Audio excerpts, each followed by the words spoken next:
Before he created the critically acclaimed series Hellboy, Mike Mignola did work for Marvel Comics. That's right, we're stepping back into one of my favorite Marvel series, Marvel Fanfare, a series that seriously needs to be brought back. It was a great way to feature writers and artists and maybe up-and-coming work here and there that you wouldn't normally see working on titles, especially some of the mainstream books. And this one is Mignola doing Namor.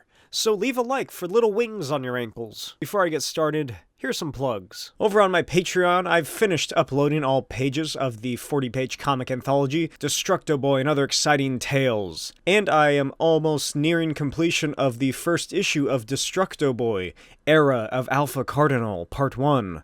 It's about 25 pages, and I will hopefully be getting it on sale sometime in the coming months.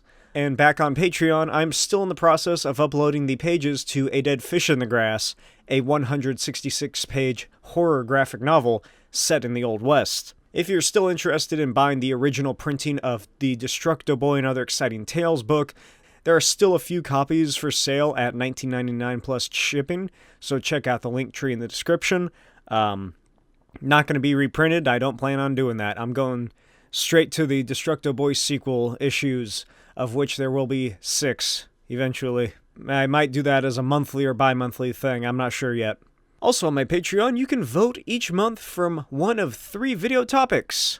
And this comic was voted for by the Patreons. Released in 1988, written by Bill Mantlo, with art by Mike Mignola. This is Marvel Fanfare 43, Time After Time. The book begins in the depths of the ocean, and look at how incredible just the first page of this story is. It's got that great Mignola composition getting started, the ornate Submariner shield and title just above the logo, and I love that whenever the story takes place underwater, the scene is green.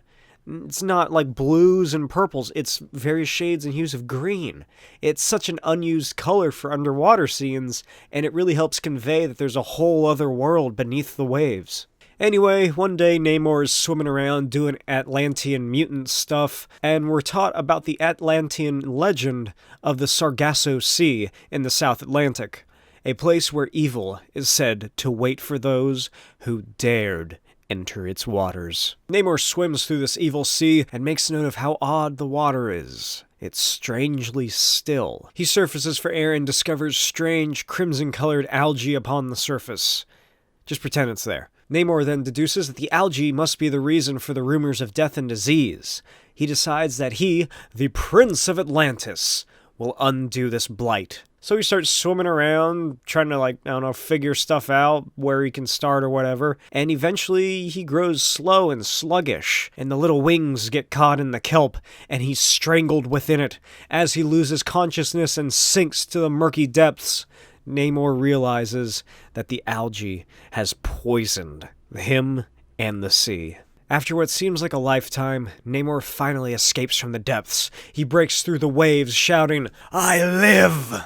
You know, like everyone does after they fall unconscious. But as he breaks through, he spots 2 pirate ships. That's right!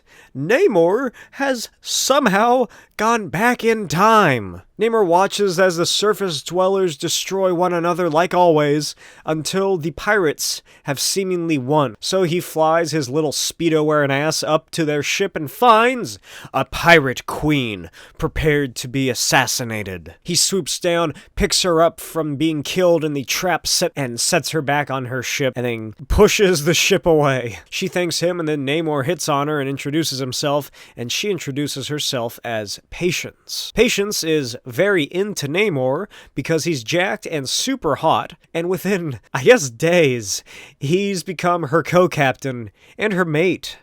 Wink. For an unspecified amount of time, Namor and Patience, the Pirate Queen, take over the 7 seas, acquiring treasures by day and booty by night. On one of those nights, Namor finally tells her where he came from, the future. And how he got here, he doesn't know, but he's pretty alright with staying. She says that it doesn't matter how he got here or when he's from. She's just grateful that he is here now, with her. And then they get pirate married. Some time passes, and the ship travels through a thick, blinding fog. Unable to figure out where they are, Namor touches his earring that he made from the ring she gave him, and undresses, telling his beloved that he will scout a course ahead. Then he dives into the ocean and bids for her to wait, to which she responds, "Forever." Namor swims through the dark, still, murky waters, trying to plan out a route. He continues swimming into the darkness, and then he is struck by deja vu. I have swum in these waters before. The scarlet sea growth evokes memories. By Neptune, I must return to the ship, to Patience. But Namor is unable to find his way back. He's lost and looking for Patience, swimming through darkness for what feels like a lifetime, until, finally, he emerges into the green waters of the Sargasso Sea. This rotted, worm-ridden hulk was Patience's ship. And this, my beloved. Then our time together was but a dream. Or was it? Namor then swims away and rests atop a rock near the corpse of his dearest Patience, contemplating everything he has experienced. The end. I hope you enjoyed this episode of What Is. Let me know what you thought of this short story in the comments below. Surprised that Mike Mignola made a Namor comic once? So was I. I've never really read a Namor comic, at least any of his standalone series. I do have the issues with Jay Lee's art, but I have not gotten around to reading those. All of my real experience with Namor really comes from books that he's just sort of appearing in.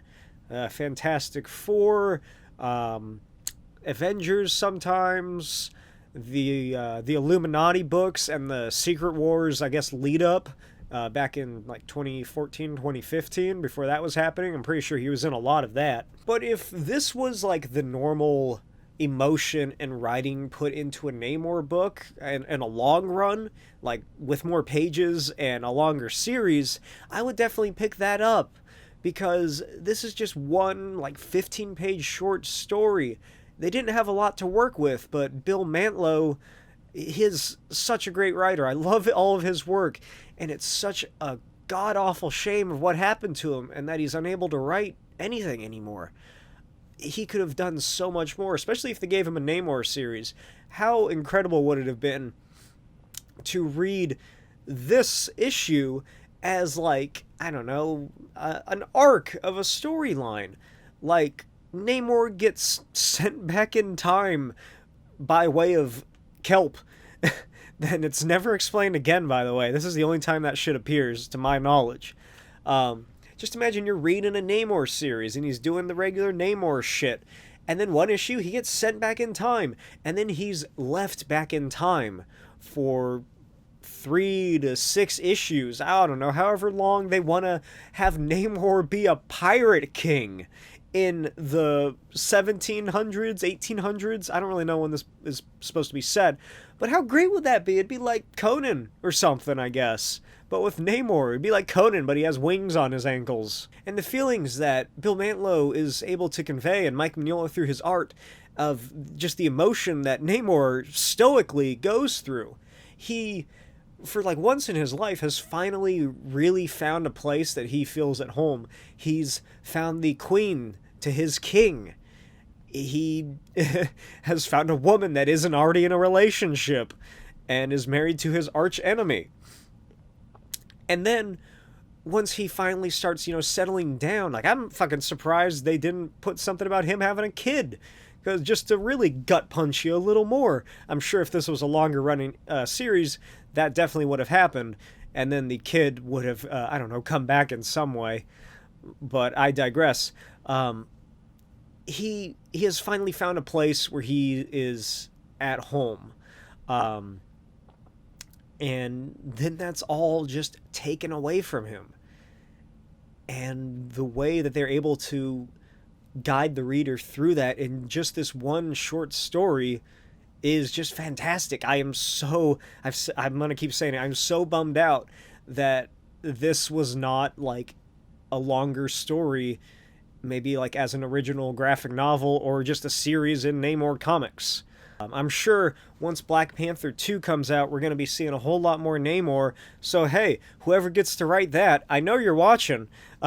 Make Namor go back in time and be a pirate king, or reference this story in some way. Do something interesting for once at Marvel Comics. And that's really all I have to say about this book. Again, let me know if you have any thoughts in the comments. Leave suggestions for books I should check out.